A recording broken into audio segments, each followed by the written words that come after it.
2 கொரிந்தியர் அதிகாரம் 13. இந்த 3ஆம் தரம் நான் உங்களிடத்திற்கு வருகிறேன். சகல காரியங்களும் 2-3 சாட்சிகளுடைய வாக்கினால் நிலைவரப்படும். நான் 2ஆம் தரம் உங்களிடத்தில் இருந்தபோது சொன்னது போல இப்பொழுது தூரமாயிருந்தும் உங்களிடத்தில் இருக்கிறவனாக நான் மறுபடியும் வந்தால் தப்ப விட மாட்டேன் என்று முன்பு பாவம் செய்தவர்களுக்கும் மற்ற எல்லாருக்கும் முன்னறிவித்து எழுதுகிறேன்.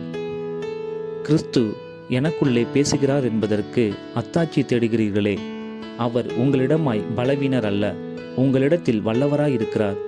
ஏனெனில் அவர் பலவீனத்தால் சிலுவையில் அறையப்பட்டிருந்தும் தேவனுடைய வல்லமையினால் பிழைத்திருக்கிறார். அப்படி நாங்களும் அவருக்குள் பலவீனராயிருந்தும் உங்களிடமாய் விளங்கிய தேவனுடைய வல்லமையினால் அவருடனே கூட பிழைத்தும் இருப்போம். நீங்கள் விசுவாசம் உள்ளவர்களோவென்று உங்களை நீங்களே சோதித்து அறியுங்கள். உங்களை நீங்களே பரீட்சித்து பாருங்கள். இயேசு கிறிஸ்து உங்களுக்குள் இருக்கிறார் என்று உங்களை நீங்களே அறியீர்களா? நீங்கள் பரீட்சைக்கு நில்லாதவர்களாய் இருந்தால் அறியீர்கள். நாங்களோ பரீட்சைக்கு நில்லாதவர்கள் அல்லவென்பதை அறிவீர்கள் என்று நம்புகிறேன். மேலும் நீங்கள் ஒரு பொல்லாங்கும் செய்யாதிருக்கும்படியாக தேவனை நோக்கி விண்ணப்பம் பண்ணுகிறேன்.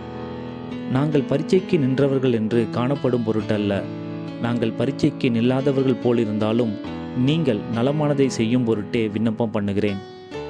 சத்தியத்திற்கு விரோதமாக நாங்கள் ஒன்றும் செய்யக்கூடாமல் சத்தியத்திற்கு அனுகூலமாகவே செய்யக்கூடும். நாங்கள் பலவீனரும் நீங்கள் பலமுள்ளவர்களுமாயிருக்கையில் சந்தோஷப்படுகிறோம். நீங்கள் நற்சீர் பொருந்தும்படிக்கும் விண்ணப்பம் பண்ணுகிறோம். ஆனதால் இடித்து போடவல்ல, ஊன்ற கட்டவே கர்த்தர் எனக்கு கொடுத்த அதிகாரத்தின்படி நான் உங்களிடத்தில் வந்திருக்கும்போது கண்டிதம் பண்ணாதபடிக்கு நான் தூரமாயிருந்து இவைகளை எழுதுகிறேன். கடைசியாக சகோதரரே, சந்தோஷமாயிருங்கள், நற்சீர் பொருந்துங்கள், ஆறுதல் அடையுங்கள், ஏக சிந்தையாயிருங்கள், சமாதானமாயிருங்கள். அப்பொழுது அன்புக்கும் சமாதானத்துக்கும் காரணராகிய தேவன் உங்களோடு கூட இருப்பார். ஒருவரை ஒருவர் பரிசுத்த முத்தத்தோடு வாழ்த்துங்கள். பரிசுத்தவான்கள் எல்லாரும் உங்களுக்கு வாழ்த்துதல் சொல்லுகிறார்கள்.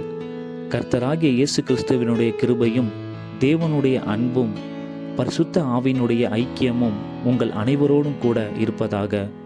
ஆமென்.